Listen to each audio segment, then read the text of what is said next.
Hello students, मेरा नाम है सीए तकरीम फरीदी और आज मैं आपके सामने एक बहुत इम्पॉर्टेंट टॉपिक डिस्कस करने जा रहा हूँ। जैसा कि आपने हेडिंग देख ली होगी कि आप अगर सीए स्टूडेंट हैं, सीए फाइनल स्टूडेंट हैं और सीए फाइनल आपका पेंडिंग है, आप जॉब भी करते हैं या फिर आप जॉब भी करते हैं प्लस आप मैरिड भी हैं, मीन्स दोनों के लिए ये वीडियो है कि अगर आप जॉब करते हैं और आपका सीए फाइनल पेंडिंग है या फिर आप जॉब भी करते हैं और मैरिड भी हैं और आपका सीए फाइनल पेंडिंग है, तो अगर आप इस कैटेगरी के स्टूडेंट्स हैं तो आपके लिए ये वीडियो है। अदरवाइज़ आप इस वीडियो को स्किप कर सकते हैं, अपनी स्टडी पे फोकस कीजिए। तो ये स्पेशली वीडियो मैंने उन्हीं स्टूडेंट्स के लिए बनाई है जो सीए कर रहे हैं और काफ़ी टाइम से सीए उनका पेंडिंग है समहाउ किसी भी रीज़न से, और वो सीए फाइनल लेवल पर हैं, वो जॉब करते हैं या फिर जॉब करते हैं और मैरिड हैं। उनके साथ में बड़ी सारी प्रॉब्लम्स आती हैं और इस तरह के स्टूडेंट्स की बहुत ज़्यादा क्वांटिटी है और हमारे बहुत सारे स्टूडेंट्स ऐसे हैं जो इस कैटेगरी में फॉल होते हैं और उनका सीए क्लियर नहीं हो पा रहा है। उनके साथ में बड़ी सारी प्रॉब्लम्स आती हैं। ठीक है, उनकी आर्टिकलशिप कंप्लीट हो चुकी है, उसके बाद में उन्होंने एक दो अटैम्प्ट्स दिए, उन एक दो अटैम्प्ट्स में उनका पास नहीं हो पाया CA, both group of CA final या फिर either group of CA final उनका पेंडिंग है। दैन उसके बाद में उन्होंने एक दो अटैम्प्ट्स और दिए, उसमें क्लियर नहीं हो पाया अनलकीली। उसके बाद में उन्होंने फिर थोड़ा सा स्टडी से इंटरेस्ट हट गया, थोड़ा सा फाइनेंशियल इश्यूज़ आए, सबके साथ आते हैं, डेफिनेटली आते हैं। उसके बाद में उन्होंने जॉब ज्वाइन कर ली, तो जॉब में बहुत ज़्यादा ट्रैप में फंसते चले गए, जॉब में बहुत ज़्यादा इन्वॉल्वमेंट होती चली गई और स्टडी का टाइम उनको कम मिलता गया। थोड़ा थोड़ा कर कर स्टडी से फोकस प्लस स्टडी से इंटरेस्ट हटता चला गया, क्योंकि टाइम ही नहीं बचा पढ़ने का आपके पास में। आपका पूरा दिन जॉब में निकल जाता है और आपके पास टाइम बिल्कुल नहीं होता है कि आप जॉब से आने के बाद आप स्टडी कर सको। और दूसरा मोटिवेशनल जो आपका मोटिवेशन है वो आपका ख़त्म हो चुका होता है और आपका इंटरेस्ट भी थोड़ा थोड़ा करके लूज़ हो चुका है। और आज सिचुएशन ऐसी आ चुकी है कि आप स्टडी से बिल्कुल कोसों दूर हो चुके हो और आप अपनी जॉब लाइफ में 3 साल 4 साल 5 साल या 10 साल निकाल चुके हो और आप वही 9 to 5 जॉब आप कर रहे हो। ऑल्दो आपके पास हो सकता है एक अच्छी सैलरी आपकी आ रही हो, आप मैरिड हो चुके हो, आपके चिल्ड्रन हैं, सारी चीज़ें हैं, आपकी फैमिली है, सब चीज़ें हैं, लेकिन कहीं ना कहीं एक माइंड में ये चीज़ रहती है कि यार सीए कंप्लीट नहीं हो पाया। सीए अगर कंप्लीट हो जाता तो शायद आज की डेट में हम एक बेटर सिचुएशन में होते कंपैरिजन टू करंट सिचुएशन।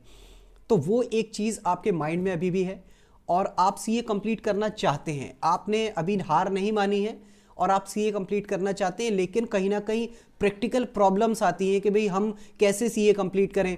अब हम जॉब में इतने ज़्यादा ऑक्यूपाइड हो चुके हैं कि अब हम जॉब नहीं छोड़ सकते, हमारे पास में हमारी फैमिली का फाइनेंशियल बर्डन है, जो हमारी कमिटमेंट्स हैं वो हमने फुलफिल करनी ही करनी है एनी हाउ, हम उससे पीछे नहीं हट सकते। और अगर हम स्टडी करना चाहते हैं तो जॉब छोड़नी पड़ेगी, जॉब छोड़ देंगे तो फाइनेंशियल प्रेशर्स आएगा, फाइनेंशियल प्रेशर अगर आएगा तो स्टडी पे वैसे ही फोकस नहीं हो पाएगा। और अगर हम जॉब करते रहते हैं तो हमारे पास स्टडी का टाइम नहीं बचेगा, टाइम प्लस एनर्जी दोनों ही नहीं बचती हैं। डेफिनेटली सिर्फ टाइम से काम नहीं चलता, आपका टाइम, एनर्जी और माइंडसेट और एक विल पावर, ये सारी चीज़ें आपके पास अवेलेबल होनी चाहिए, तभी आप स्टडी कर सकते हो। तो सर हमारे पास विल पावर तो है कि हाँ हम पढ़ना चाहते हैं, स्टडी करना चाहते हैं, लेकिन हम माइंडसेट ही वो चीज़ नहीं बन पाती है कि हम पढ़ पाएँ।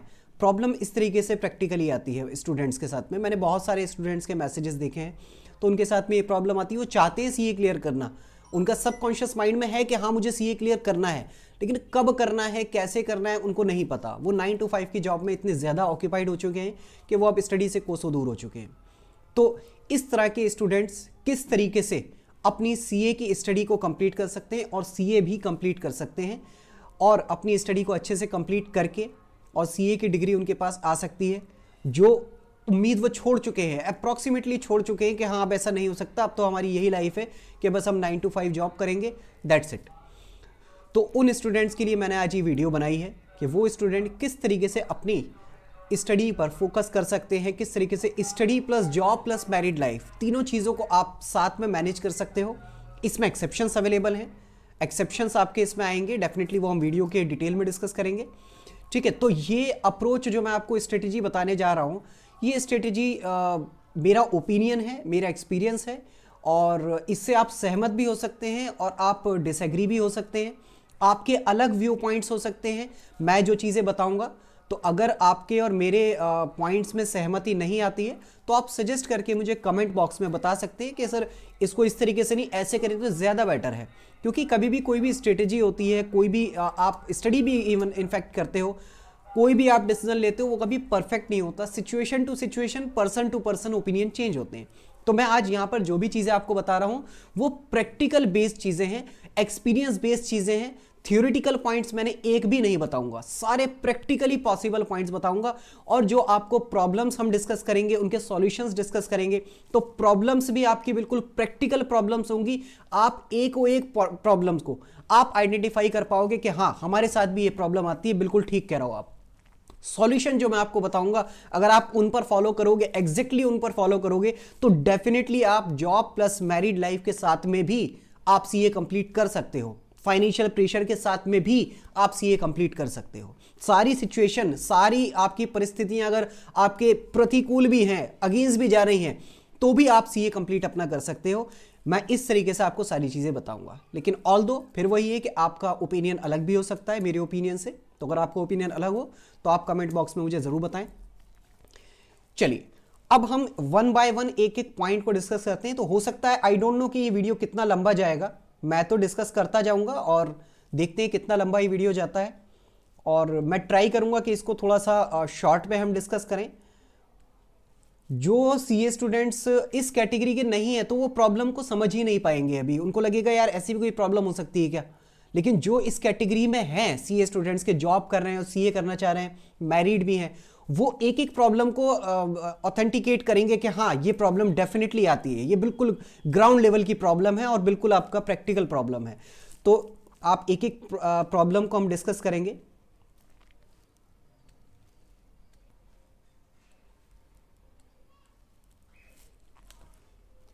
चलिए आइए प्रॉब्लम नंबर पहली डिस्कस करते हैं। सबसे पहली प्रॉब्लम सर हमारे साथ में क्या आती है?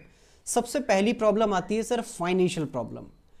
ड्यू टू फाइनेंशियल बैकग्राउंड, हमारा फाइनेंशियल प्रॉब्लम्स ऐसी हैं कि बहुत ज़्यादा हम मिडिल क्लास स्टूडेंट हैं। सीए में ज़्यादातर मिडिल क्लास स्टूडेंट्स होते हैं। कोई हाई फाई बहुत मुझे लगता है रेयरली रहते होंगे। तो हर तरह के स्टूडेंट्स होते हैं। तो डेफिनेटली फाइनेंशियल प्रॉब्लम एक सबसे बड़ी प्रॉब्लम रहती होगी। सबसे बड़ी प्रॉब्लम आपके साथ में रहती होगी कि भाई हमारे पास में फाइनेंशियल प्रॉब्लम है, कि हम जॉब को नहीं छोड़ सकते हैं, अदरवाइज हमारे साथ में कैश फ्लो का इशू आएगा। सबसे पहली प्रॉब्लम आपके साथ में आती है। मैं पहले प्रॉब्लम डिस्कस करता जा रहा हूं। कुछ प्रॉब्लम्स ऐसी होंगी जो बड़ी सिंपल सी हैं, ठीक है। तो वो आप कहोगे कि हाँ सर फाइनेंशियल प्रॉब्लम तो डेफिनेटली रहेगी।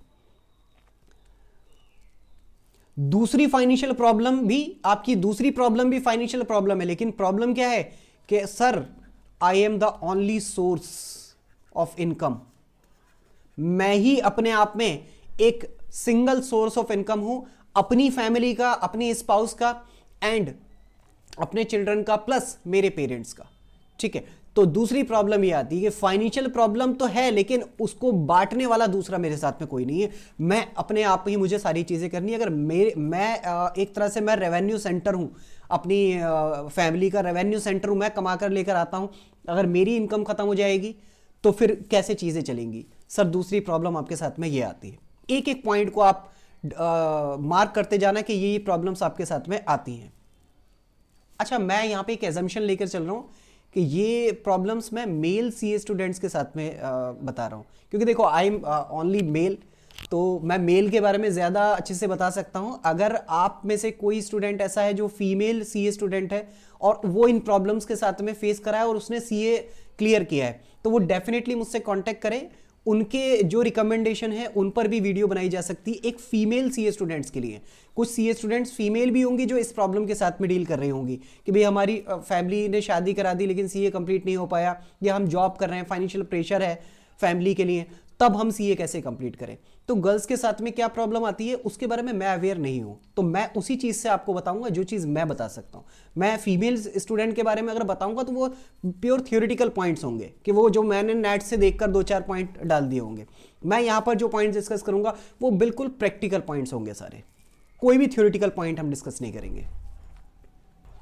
तीसरी प्रॉब्लम, सर मैं एक फुल टाइम जॉब में हूं, मैं एक फुल टाइम जॉब में हूं, पार्ट टाइम जॉब नहीं है मेरी, फुल टाइम जॉब है। पार्ट टाइम जॉब से घर का खर्चा नहीं चलेगा साहब, हमें फुल टाइम जॉब करनी पड़ती है सर, कैसे करें? ठीक है, मैं एक फुल टाइम जॉब में हूं, उसके बाद मेरे पास टाइम नहीं मिलता है पढ़ाई करने का। तो चौथी प्रॉब्लम आपकी यही है कि आपके पास टाइम ही नहीं है स्टडी का, टाइम फॉर स्टडी। स्टडी के लिए सर टाइम ही नहीं मिल पाता है, कैसे पढ़े, पूरा दिन तो जॉब में चला जाता है, कैसे हम पढ़े टाइम। सर पांचवी प्रॉब्लम क्या आती है आपके साथ में, सर पर्सनल इश्यूज आते हैं स्पाउस के साथ में। भाई ये प्रैक्टिकल प्रॉब्लम की जब बात करें तो ये भी आएगा, मैं आपसे सिर्फ ये थ्योरेटिकल नहीं बताऊंगा कि आप जो है वो ये वाली बुक पढ़ लो, ये ऐसे कर लो, स्टडी मटेरियल के क्वेश्चन कर लो, पास हो जाओ। और ये तो बहुत बात की बात है। अभी तो हम बात कर रहे हैं कि आपका पढ़ाई छूटे हुए 5 साल हो चुके हैं, 6 साल हो चुके हैं, आप बस सीए आपके सबकॉन्शियस माइंड में है, उसके अलावा आप सीए की स्टडी से आपका कोसों दूर हो आप। तो पहले तो प्रॉब्लम सीए वाली डिस्कस करनी है ना, जो आपके साथ में सोशली प्रॉब्लम्स आ रही होंगी वो भी हम डिस्कस करेंगे। सर प्रॉब्लम्स चलती रहती हैं स्पाउस के साथ में, ठीक है, तो ये चीज़ें जो है ये भी चलेंगी, ये आपको खुद डील करनी है, इसमें मैं आपको कोई सॉल्यूशन नहीं दे सकता क्योंकि ये आपका पर्सनल इश्यूज है। तो आती हैं, ये आपको कैसे डील करना है ये आपको खुद देखना होगा डेफिनेटली। इसके लिए मैं आपके लिए कोई रिकमेंडेशन नहीं दे सकता कि आपको क्या करना चाहिए। हाँ, हल्के फुल्के 2-4 पॉइंट्स में आपको आगे जनरल बताऊंगा, लेकिन वो प्योरली जनरल पॉइंट्स होंगे, ये आपको खुद डील करना है। पांचवी प्रॉब्लम सर अपनी स्टडी तो हमने बिल्कुल साइड रख दी है, अब तो हमारे बच्चे हैं, अब हमें अपने चिल्ड्रंस के लिए, हमें अपने बच्चों के लिए जो है वो एजुकेशन के लिए पैसे जमा करने हैं, उनको किस तरीके से अच्छी एजुकेशन देनी है, उसके लिए हमें एक बड़ा कैपिटल एक्सपेंडिचर करना है सर, उसको किस तरीके से हम मैनेज करें, ठीक है। तो वो प्रॉब्लम आपके साथ में होती है चिल्ड्रन एजुकेशन, कि उसके लिए हमें जो है पैसे जमा करने हैं, तो वो कहीं ना कहीं फाइनेंशियल इश्यूज के साथ में आ रहे हैं। छठी प्रॉब्लम सर हमारे साथ में सर मेडिकल का कुछ भरोसा है क्या, कि कब आप बीमार पड़ जाओ, कब आपके पेरेंट्स बीमार पड़ जाएं। वैसे आई विल प्रे कि आप सब अच्छे रहें, आपकी हेल्थ अच्छी रहे, लेकिन फिर भी हेल्थ इश्यूज नेचुरल है, ये चीज़ें चलती हैं। सर मेडिकल अर्जेंसी के लिए हमें किस तरीके से हम मैनेज करेंगे, मेडिकल अर्जेंसी अगर हमारे साथ में आ जाती है तो हमें उसके लिए भी पैसा जमा करना पड़ता है। तो कहीं ना कहीं मेडिकल अर्जेंसी ना आ जाए उसके लिए हमें पैसा जमा करना है, उसके लिए कमाना पड़ता है, जॉब करनी पड़ती है, उसके बाद टाइम नहीं मिलता है स्टडी के लिए। तो ये प्रैक्टिकल प्रॉब्लम्स हैं जो आप एक एक आइडेंटिफाई कर पा रहे होंगे, और अब अभी आप देखना आगे चल के ऐसी ऐसी प्रॉब्लम्स आएंगी जो आप कहोगे कि हाँ सर ये तो बहुत ज़्यादा पर्सनल लेवल पर आप आ गए, ये तो बड़ी जनरल बातें अभी कर रहे हैं हम, जो कोई भी बता सकता है आपको कि हाँ ये प्रॉब्लम रहती है। सातवीं प्रॉब्लम सर हम अपनी सैलरी से अमाउंट सेव ही नहीं कर पाते हैं, सैलरी सेव ही नहीं हो पाती है सर, सारा जितना भी खर्चे होते हैं आपके रेवेन्यू एक्सपेंसेस उसमें खर्चे हो जाते हैं सारे, हमारे पास कोई बहुत ज़्यादा सेविंग्स नहीं अवेलेबल हो पाती हैं, बहुत लिटिल सेविंग्स हमारे पास में अवेलेबल रहती हैं। तो ये भी एक बड़ी प्रॉब्लम है।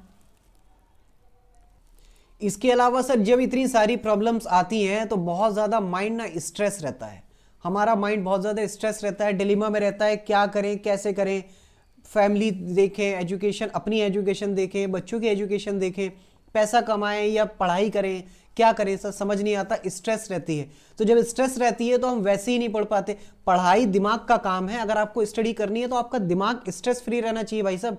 अगर आपका दिमाग स्ट्रेस फ्री नहीं है तो आप कुछ भी काम नहीं कर सकते, पढ़ाई तो बहुत दूर की बात है। तो सर ये प्रॉब्लम हमारे साथ में रहती है, ये कहीं ना कहीं आपकी एक तरह से मैं कह सकता हूँ मेंटल प्रॉब्लम्स है आपके साथ में, कि मेंटली आप जो है एक तरह से माइंड फिट नहीं रह पाता है। मेंटली फिट रहने का मतलब ये नहीं है कि आप, मैं ये कह रहा हूं कि आप जो है बिल्कुल एकदम अनसाउंड माइंड हो गए, मतलब एक प्रेशर रहता है, आप समझ सकते हैं मैं क्या कहना चाह रहा हूं सर। और प्रॉब्लम ये आती है हमें कि हम बाउंडेड फील करते हैं, कि हम बाउंडेड बाय जॉब हो चुके हैं, हम जॉब में बाउंड हो चुके हैं, हम बिल्कुल एकदम ट्रैप में फंस चुके हैं। अब हमें यहां से बाहर निकलने का रास्ता नजर नहीं आता है बिल्कुल भी, कि किस तरीके से हम जो है इस चीज से ओवरकम करके आगे बढ़े। हम जॉब में बिल्कुल बाउंड फील करते हैं। और सर हम जो है रिजाइन करने का भी नहीं सोच सकते सर, रिजाइन करने का भी नहीं सोच सकते कि हम जॉब से रिजाइन करके स्टडी कर लें, ठीक है। रेसिग्नेशन का भी हम नहीं सोच पा रहे क्योंकि फाइनेंशियल इश्यूज हैं, इस वजह से हम रेसिग्नेशन का भी नहीं सोच पाते कि रिजाइन दे दें और पढ़ाई कर लें।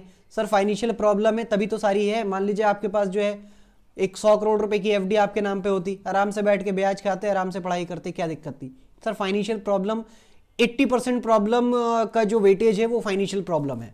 सारी चीज़ें अगर फाइनेंशियल प्रॉब्लम सर रिजॉल्व हो जाए तो बाकी सारी चीज़ें शायद बहुत इजीली रिजॉल्व हो जाए। तो सर हम रिज़ाइन देने का दिमाग में भी आता है तो रातों की नींद उड़ जाती है कि रिज़ाइन कैसे दे सकता है भाई, तो कैसे सैलरी आएगी, कैसे घर का खर्चा चलेगा, वो सारे खर्चे आपको याद आने लगते हैं जब जब आप रिजाइन देने का सोचते हो स्टडी के लिए कि मैं रिजाइन देकर स्टडी कर लूं। तो आपको वो सारे खर्चे याद आने लग जाते हैं जो कहीं ना कहीं अनअवॉइडेबल हैं, जिनको आप अवॉइड ही नहीं कर सकते हो। मेडिकल इश्यूज, फूडिंग आपका खर्चा, ठीक है, इस तरह के जो खर्चे होते हैं, पेरेंट्स से रिलेटेड मेडिकल इश्यूज बढ़ जाते हैं क्योंकि पेरेंट्स की आपकी एज कहीं ना कहीं 60-70 की एज है, तो वहां पर उस एज में बीमार पड़ना एक बड़ा जनरल सी बात है, ठीक है। तो वहां पर आपके खर्चे वो सारे आपको याद आने लग जाते हैं, और जैसे ही खर्चे याद आते हैं तो फिर आप वापस स्टेप नंबर 8 पे आ जाते हो, स्ट्रेस बढ़ता है सर। स्ट्रेस बढ़ता है तो हम जॉब के साथ वैसे ही नहीं पढ़ पाते। तो कहीं ना कहीं ये ट्रैप नहीं बनता जा रहा, प्रॉब्लम्स आप देख रहे होगे कि ये ट्रैप बनता चला जा रहा है कि एक प्रॉब्लम को सोचने पे दूसरी प्रॉब्लम हावी हो जाती है, दूसरी प्रॉब्लम का सॉल्यूशन सोचने पे चौथी प्रॉब्लम हावी हो जाती है कि ये ऐसे करें तो इधर से फंसेंगे, ऐसे करें तो इधर से फंसेंगे। सर ये शतरंज की एक चाल बन चुकी है कि अपना इधर रखें तो इधर से आप फंसोगे, अपना मोहरा इधर रखते हैं तो इधर से आप फंसोगे। अगली प्रॉब्लम आती है सर हमारे साथ में कि हमें स्टडी ना स्क्रैच से स्टार्ट करनी है, बिल्कुल स्टार्टिंग से हम स्टडी बिल्कुल जीरो हो चुकी है। हमने पता नहीं कब पढ़ा था लास्ट टाइम, हमें पढ़ने की हैबिट भी नहीं है। हम आधा घंटा बुक खोलकर भी देखते हैं तो आधे घंटे ऐसा लगता है जैसे पता नहीं कब से बैठे हुए। तो सर हैबिट छूट चुकी है, हैबिट कैसे हम डालेंगे, हैबिट किस तरीके से आपकी डलेगी कि एक जगह पे बैठ के आप पढ़ पाओ 2-3 घंटे 4 घंटे, किस तरीके से पढ़ पाओ। सर हैबिट छूट चुकी है और जो पहले पढ़ा था तो वो सारा भूल चुके हैं, अब बिल्कुल जीरो से स्टार्ट करनी है सारी चीजें। सर किस तरीके से हम चीजें करें, अब एक ये प्रॉब्लम आपके साथ में आती है। मैं आपको जितनी भी प्रॉब्लम्स बता रहा हूं आप मार्क करना कि हाँ सर ये वाली प्रॉब्लम आती है और ये वाली प्रॉब्लम नहीं आती है। आप मुझे कमेंट करके बताना कि सर प्रॉब्लम नंबर ये जो आपने बताई है ये हमें नहीं आती है और ये आती है। अगर आप ये फील करो कि हाँ इनमें से कम प्रॉब्लम्स आपके साथ में आ रही हैं, कि अभी तक जैसे मैंने 11 प्रॉब्लम्स आपको बताई, आप इसमें से फील करो कि हाँ 11 में से सर 5 आती है मेरे साथ में, 6 प्रॉब्लम जो आपने बताई वो मेरे साथ में नहीं आती है, तो फील मोटिवेटेड कि हाँ आपको जितनी कम प्रॉब्लम्स आपके सामने हैं इनमें से, तो आपका सीए करना उतना ज्यादा आसान हो पा रहा है विद जॉब या फिर विद मैरिड लाइफ, ठीक है। तो आप ये आपको एनालिसिस अपना खुद करते जाना है हैंड टू हैंड, जैसे जैसे मैं बताऊं कि हाँ ये प्रॉब्लम मेरे साथ आ रही है या नहीं आ रही है। और अगर सारी प्रॉब्लम्स आ रही हैं तो डेफिनेटली आप एक बहुत बड़ी प्रॉब्लम में हो इस टाइम पे। सॉल्यूशन भी दिया जाएगा, प्रॉब्लम है, प्रॉब्लम बताने का पर्पस ये नहीं है कि आपको डिमोटिवेट करना है, प्रॉब्लम बताने का पर्पस ये है कि आपको एक आईने की तरह चीजें साफ होनी चाहिए कि हाँ ये प्रॉब्लम्स हैं, अब इनका सॉल्यूशन निकालना है। जब तक आप प्रॉब्लम को आइडेंटिफाई नहीं करोगे और प्रॉब्लम को एक्सेप्ट नहीं करोगे कि हाँ ये प्रॉब्लम्स आ रही है मेरे साथ में, तब तक आप सॉल्यूशन तक नहीं पहुंच सकते। प्रॉब्लम को एक्सेप्ट करने का मतलब ये नहीं कि डिमोटिवेट आप हो जाओ, ठीक है, उनको एक्सेप्ट करके उनका सॉल्यूशन हमें सर्च करना है। फिर सर अगली प्रॉब्लम हमारे साथ में क्या आती है, अगली प्रॉब्लम सर हमारे साथ में ये आती है कि हमारे, तो आपको पता है सर फाइनेंशियल इश्यूज हैं, 80% वेटेज तो उसी का था, फाइनेंशियल इश्यूज हैं, तो हम जो है स्टडी कैसे करें, एक तो हैबिट नहीं है, तो सेल्फ स्टडी तो कर नहीं पाते हम, किस तरीके से हम पेड कोचिंग भी नहीं ले पाएंगे किसी फैकल्टी की, तो हम कैसे सर करें। हमारा जो है वो फाइनेंशियल इश्यूज है, हम पहले अपनी फैमिली को देखेंगे या अपने लिए पेड कोचिंग लेकर बैठ जाएंगे और हम अपना पेड कोचिंग लेकर हम जो है रेगुलर क्लासेस किसी फैकल्टी के देखें, वो हमारे लिए ज़्यादा इंपॉर्टेंट होना चाहिए, या फिर हमारे लिए जो है वो अपना फैमिली का जो अनअवॉइडेबल एक्सपेंसेस है उसको हम मैनेज करें। हम नहीं समझ पाते हैं सर, हम डिसाइड किया हम पेड कोचिंग नहीं ले पाएंगे किसी भी फैकल्टी की, तो सर ये प्रॉब्लम हमारे साथ में आती है। अब हम पढ़े कैसे, अगर माइंडसेट बन भी जाए तो हम पेड कोचिंग ले नहीं पाएंगे किसी फैकल्टी के, रेगुलर लेक्चर परचेज नहीं कर पाएंगे। सर हमारे सीए फाइनल में 6-7 सब्जेक्ट हैं, किस तरीके से होगा फिर मैनेज, तो ये प्रॉब्लम आती है। कोई बात नहीं,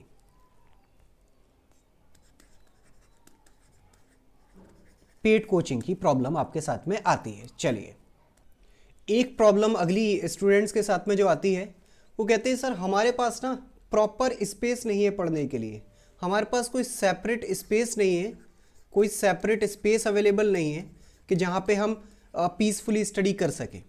ये प्रॉब्लम बच्चों के साथ में आती है। तो यहाँ पर आपको चीज़ों को मैनेज करना होगा, यहाँ पे अपने आप को एक हैबिचुअल बनाना होगा कि हम कैसा ही एनवायरनमेंट हो, कितना ही डिस्टर्बिंग एनवायरनमेंट हो, I can focus my study. आप सेपरेट स्पेस अवेलेबल कर पाए, चाहे वो आपका कंफर्टेबल ना हो लेकिन पीसफुल होना चाहिए, तो आपको इस बेसिस पर आपको स्पेस का सिलेक्शन करना चाहिए कि अगर आपके पूरे घर में ऐसी कोई जगह है जहाँ पे आप अकेले बैठ सकते हैं, चाहे भले ही वो आपका थोड़ा सा अनकंफर्टेबल हो, आप बहुत ज़्यादा कंफर्टेबल होकर नहीं बैठ सकते वहाँ पर, तो आप वहाँ पर बैठें तो वो ज़्यादा बेटर रहेगा इन कंपैरिजन टू कि जहाँ पर कंफर्टेबली आप बैठ पा रहे हैं लेकिन वहाँ पर आपका एनवायरनमेंट इतना पीसफुली नहीं है। तो इस तरीके से आपको चीज़ों को इसमें मैनेज करना होगा। ये आप बेटर समझ सकते हैं, इसमें मैं बहुत ज़्यादा आपको हेल्प नहीं कर सकता, ये बहुत ज़्यादा पर्सनल लेवल का प्रॉब्लम है, इसको आप ही बेटर समझ सकते हैं, सबकी सिचुएशन अलग अलग होगी। तो इसमें ये पार्ट मैं आपके पार्ट पे छोड़ता हूँ, इस पॉइंट को। एक प्रॉब्लम आती है स्टूडेंट्स के साथ में कि सर हमारे साथ में एक प्रॉब्लम ये आती है कि भाई हमारा फैमिली और रिलेटिव्स का, फ्रेंड्स का, फैमिली का तो नहीं लेकिन रिलेटिव्स फ्रेंड का प्रेशर बहुत ज़्यादा रहता है कि भाई सीए कितना हो गया, हुआ नहीं हुआ, कब होगा, इस तरह की चीज़ें जो है वो आगे चलने लगती हैं, क्योंकि सबको पता होता है कि एक स्टूडेंट सीए परस्यू कर रहा था, अब उसका हुआ है नहीं हुआ है, तो ये चीज़ें पूछते रहते हैं। तो इसका सबसे अच्छा तरीका है आप गैप बना लो। गैप जब आप बनाओगे तो दो तरीके के फ़ायदे होंगे, ये प्रेशर नहीं झेलने को मिलेगा और आप गैप बना लोगे तो आपका टाइम बचेगा, वो टाइम आप अपना स्टडी में इन्वेस्ट कर सकते हो। तो एक तीर से दो निशाने, ठीक है। तो ये चीज़ आपको करनी पड़ेगी। गैप बनाने का मतलब है कि आप थोड़ा सा सेपरेट कर लो अपने आप को, ज़्यादा मिलना जुलना रिलेटिव से, फ्रेंड से आप कम कर दो। भाई नहीं कह रहा ये चीज़ परमानेंटली हमेशा के लिए आप ख़त्म कर दो, ऐसा नहीं है, लेकिन सिर्फ आपका स्टडी ड्यूरेशन के लिए, ताकि आपका टाइम आपके पास अवेलेबल हो जाए और जो लोगों की वजह से आप स्ट्रेस फील करते हैं वो भी कहीं ना कहीं आपका थोड़ा सा रिलीव हो जाएगा। ऐसा नहीं है कि they are enemy for you, ऐसा नहीं है, लेकिन हाँ फॉर द टाइमिंग आपको थोड़ा सा गैप बनाना पड़ेगा। दोनों बेनिफिट हैं उसके, आपको एक तो प्रेशर नहीं झेलना पड़ेगा वो चीज़ों का, जब मिलेंगे ही नहीं तो बात ही नहीं होगी, जब बात नहीं हुई तो वो स्ट्रेस ही नहीं आएगी कि भाई सीए कितना हुआ। डीमोटिवेट हम फील करने लगते हैं जब सामने वाला कोई बंदा इस तरीके से हमसे क्वेश्चंस करता है, और आपका टाइम भी बचेगा, वो टाइम आप स्टडी पे इन्वेस्ट करिए, ठीक है। तो यहाँ पर प्रेशर अगर ऐसा कुछ आता है जिससे आप डीमोरलाइज हो रहे हैं, डीमोटिवेटेड हो रहे हैं, तो वहाँ पर इसका ये सॉल्यूशन है, इस तरीके से आप इस चीज़ को टैकल कर सकते हैं। फिर अगली प्रॉब्लम आती है स्टूडेंट्स के साथ में, वो कहते हैं भाई साहब हम जो है ना सेल्फ मोटिवेटेड फील नहीं कर पाते हैं, हमें लगता ही नहीं कि हम मोटिवेटेड हैं स्टडी के लिए, हम करना चाहते हैं, अंदर से विल पावर है, माइंडसेट भी है स्टडी करने का कि हाँ स्टडी करनी है, सीए करना है, कंप्लीट करना है, एग्जाम देने, सारी चीज़ें हैं, लेकिन वो सारी चीज़ें सिर्फ आपके दिमाग में चल रही हैं, आपके एक्शंस में नहीं आ पा रही हैं। वो एक्शंस में क्यों नहीं आ पाती हैं? क्योंकि सर हम सेल्फ मोटिवेटेड फील नहीं करते हैं, ये प्रॉब्लम आती है। इसका मैं सॉल्यूशन आपको अलग से दूंगा सॉल्यूशन वाले सेक्शन में। जो कुछ कुछ पॉइंट ऐसे बड़े छोटे छोटे हैं जो आप खुद भी समझते हो कि हाँ ऐसा कर सकते हैं, वो मैं हैंड टू हैंड उनका सॉल्यूशन देता जा रहा हूँ। बाकी हम इन सारी प्रॉब्लम्स के सॉल्यूशन आपका सॉल्यूशन वाले सेक्शन में अलग से भी देखेंगे, ठीक है। अगली प्रॉब्लम स्टूडेंट के साथ में आती है कि सर सीए का सिलेबस जो है ना वो बहुत ज़्यादा बल्कि सिलेबस है, बहुत ज़्यादा बल्कि सिलेबस है, और हमें स्टार्ट करने में ही एक घबराहट सी महसूस होती है कि इतना बड़ा सिलेबस समंदर जैसा है, इसको कहाँ से स्टार्ट करें, कैसे पढ़ें। हम स्टार्ट करने से पहले ही जो है वो एक तरह से हार मान लेते हैं कि यार स्टार्ट ही नहीं करते, क्योंकि जो है हम तो कर ही नहीं पाएंगे, इतना बड़ा सिलेबस है, कहाँ से स्टार्ट करें, कैसे पढ़ें, कुछ समझ में नहीं आता है। इसका भी मैं आपको सॉल्यूशन दूंगा। ऑल्दो ये कोई एक प्रॉब्लम नहीं है, ओ भाई प्रॉब्लम तो वह है ना जो आपका कहीं ना कहीं सिचुएशन के हिसाब से अराइज हो रही है। सिलेबस तो सिलेबस है, दैट्स इट। अब वो प्रॉब्लम क्या है, वो तो है ही, वो तो इनबिल्ट है, एक तरह से इनहेरेंट कहते हैं ना, इनहेरेंट लिमिटेशन, वो तो इनहेरेंट वाली चीज़ है। ये तो भाई सिलेबस वास्ट है तो है, अब 6 सब्जेक्ट हैं तो पढ़ने। आप ये थोड़ी कह सकते हो कि सर हम कुछ ऐसा करवा दो कि इंस्टीट्यूट जो है कह दे कि भैया आप जो है 3 पेपर दे दो, हम सीए बना देंगे। ऐसा नहीं भाई, 6 ही देने पड़ेंगे, सबको 6 देने, चाहे आप हो चाहे मैं हूँ, कोई हो, सब लोग जो है जो जितने पेपर है सब उतने ही पेपर पास करके ही सीए बने। आज की डेट में कोई ऐसा नहीं मिलेगा कि हाँ उसको कुछ अलग से एग्जामिशन मिल गई थी जी, वो इसके 2 ही पेपर लेके पास कर दिया, ऐसा कभी नहीं हो सकता। तो ये कोई प्रॉब्लम नहीं है, लेकिन फिर भी बच्चे प्रॉब्लम फील करते हैं कि हाँ वास्ट सिलेबस से कैसे कवर करें। तो ये आपका एग्जीक्यूटरी प्रॉब्लम है एक्चुअली, ये आपका स्टडी जब करने बैठोगे उसके बाद की प्रॉब्लम है। अभी हम मेजरली फोकस करेंगे, स्टडी अभी करने बैठे ही नहीं है साहब, उससे पहले की प्रॉब्लम। ये भी एक प्रॉब्लम है कि सीए का सिलेबस बहुत वास्ट है, बी ऑनेस्ट बहुत वास्ट है, फिर भी इसके बारे में हम आगे चल के डिस्कस करेंगे। एक प्रॉब्लम और आती है स्टूडेंट्स के साथ में जो बड़ी ही जेन्युइन प्रॉब्लम है, बहुत जेन्युइन प्रॉब्लम है, सबके साथ में आती है, लेकिन जिन क्लास ऑफ स्टूडेंट्स की मैं बात कर रहा हूं उनके साथ में ज्यादा आती है। सर कौन सी प्रॉब्लम है? Sir memory retention problem.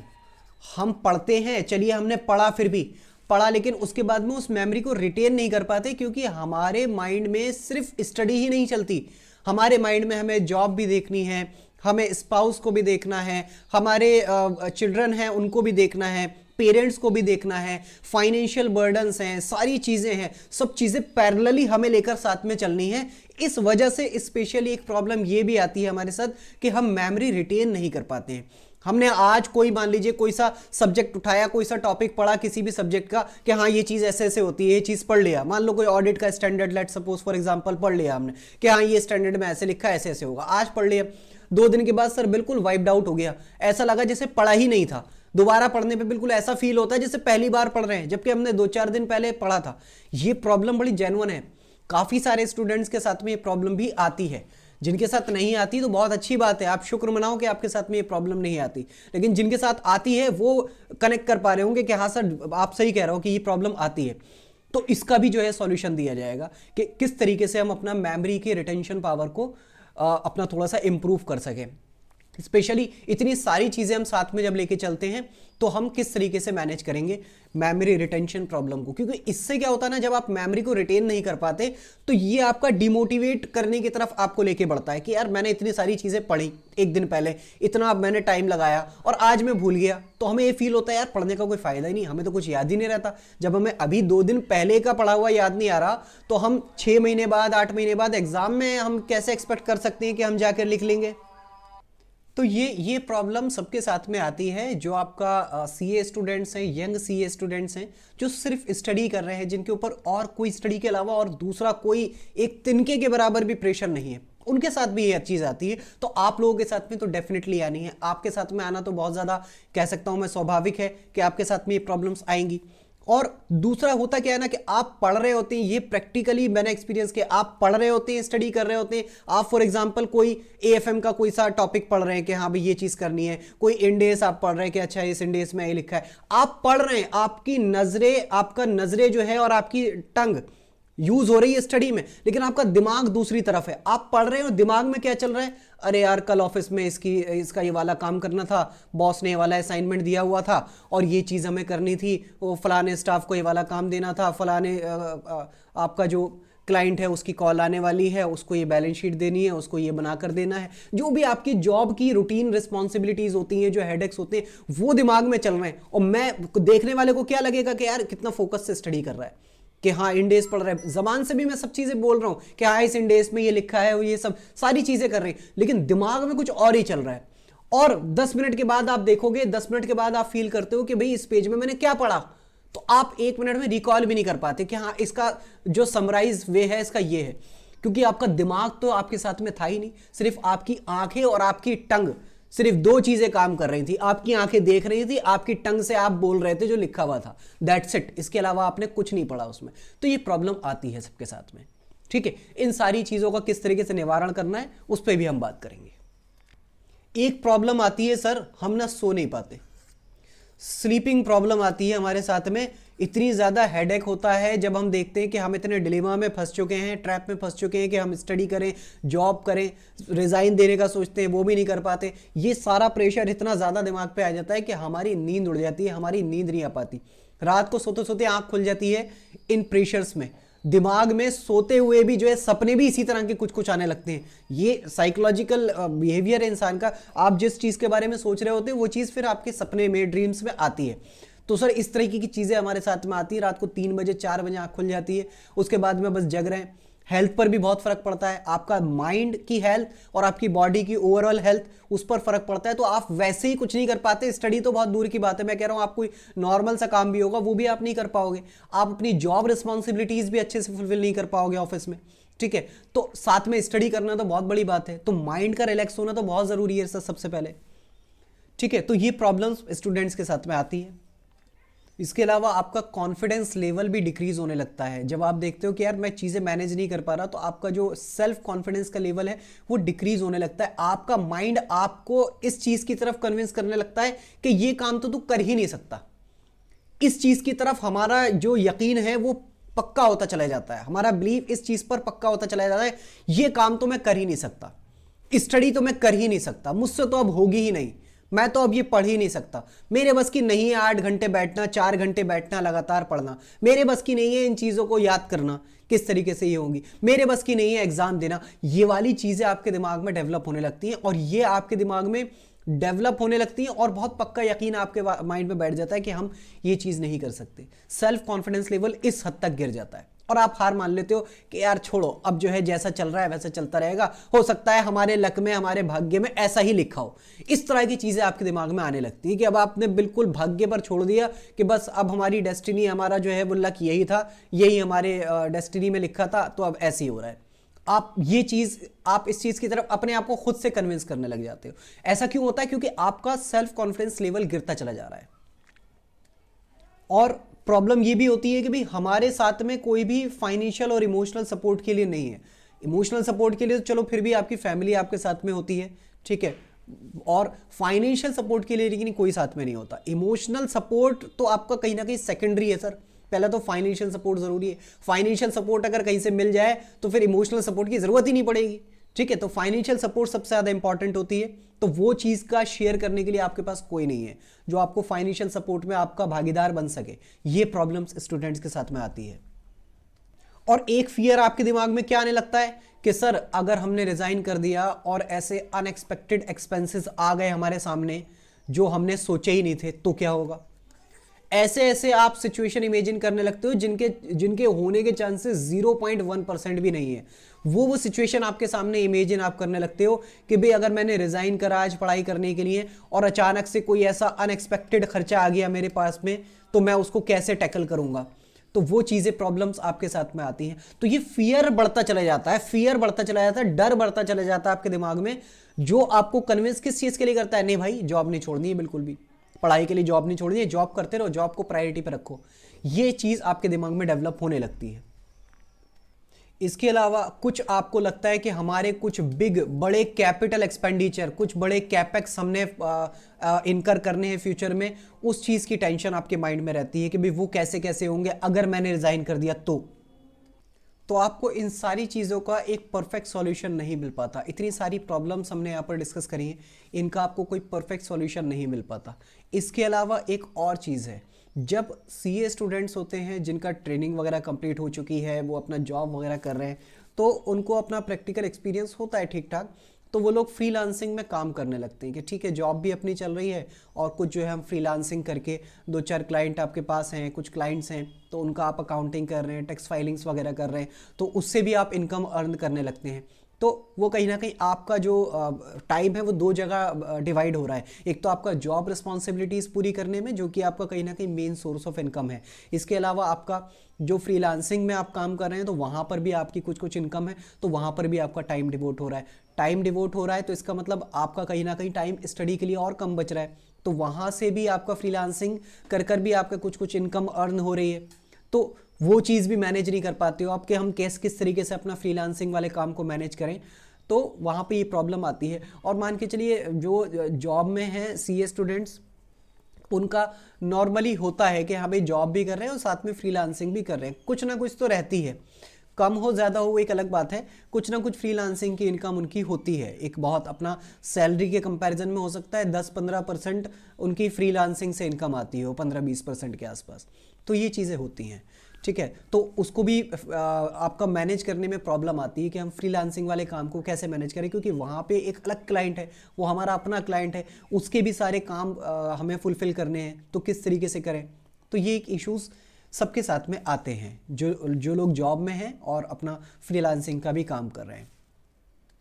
तो कुल मिलाकर अगर इसका सारा सारांश देखें तो आपकी लाइफ एक 9 to 5 जॉब में आ गई है कि 9 to 5 आपका जॉब करना है। वो कहने को 9 to 5 होता है, वो 5 के 8 और 10 भी हो जाते हैं कभी कभी, यह सब आप सब जानते हैं। ओवर टाइम भी आपको लगाना पड़ता है जिसके आपको शायद पैसे भी नहीं मिलते होंगे, ठीक है। तो अब एम्प्लॉयर को भी आपके पता होता है कि हाँ ये बंदा, इसकी सिचुएशन ऐसी ऐसी कि ये सीए करा था, ये सीए कंप्लीट नहीं हुआ है और ये जॉब कर रहा है, इसका मतलब इसके पास में फाइनेंशियल इश्यूज होंगे। तो वहाँ पर भी आपके प्रॉब्लम का एक तरह से बेनिफिट उठाया जाता है कि इसको हैराश भी कर लो तो ये जाएगा नहीं क्योंकि ये मजबूर है, ठीक है। तो वो चीज़ें भी आती हैं, ये चीज़ें मैंने प्रैक्टिकली देखी हुई लोगों के साथ में। तो ये चीज़ कंपनीज़ वगैरह करती हैं, बहुत सारी कंपनीज़ अच्छी भी होती हैं जो इस तरीके से नहीं करती, लेकिन जो छोटी ऑर्गेनाइजेशंस होती हैं वहाँ पर इस तरह की चीज़ें होती हैं जो बहुत ज़्यादा प्रोफेशनल्स नहीं होते। तो वो लोग इस चीज़ का फ़ायदा बहुत ज़्यादा उठाते हैं आपका। तो आपकी लाइफ इस तरीके से आ गई कि भी 9 to 5 आपने जॉब करी, आप रात में घर पे आए, फिर अपना थोड़ा बहुत टाइम स्पेंड किया, फिर सुबह को फिर जॉब पे चले गए, फिर शाम को आए, बस आप लगी बंदी जो सैलरी है आपकी वो आप अर्न कर रहे हैं, कुछ आपको ग्रोथ नहीं मिल रही, कोई चीज़ ऐसी नहीं है जो आप अपनी मर्जी से कर सको। और जॉब करना कहीं ना कहीं स्टार्टिंग में चॉइस थी जब मैंने जॉब को ज्वाइन किया था, लेकिन आज वो आपकी मजबूरी बन चुकी है कि इस जॉब को छोड़ नहीं सकते, क्योंकि आपके बड़े सारे एक्सपेंसेस उस जॉब पर डिपेंड हो चुके हैं। ठीक है, तो ये सारी प्रॉब्लम्स मैंने आपको बताई। इसके अलावा अगर आपको लगता है और भी कोई प्रॉब्लम्स है जो मैं यहाँ पर नहीं बता पाया हूँ, वो आपके साथ में है, तो आप कमेंट बॉक्स में मुझे बता सकते हैं। तो ये थी सारी प्रॉब्लम का मैंने एक पार्ट बनाया है। इस पार्ट में मैंने प्रॉब्लम डिस्कस करी है। इसके बाद एक और नेक्स्ट पार्ट में आपका बनाऊंगा वीडियो, उसमें इन सारी प्रॉब्लम्स के और इनके अलावा जो प्रॉब्लम बताई भी नहीं है उनके भी सॉल्यूशंस, उनको हम डिस्कस करेंगे, किस तरीके से इन प्रॉब्लम्स को सॉल्यूट किया जा सकता है। ठीक है, उसके अलावा कुछ और मैं आपको स्पेशल पॉइंट्स बताऊंगा, वो थर्ड वीडियो में आपको बताऊंगा। तो ये वीडियो आपका 3 पार्ट्स में रहेगा।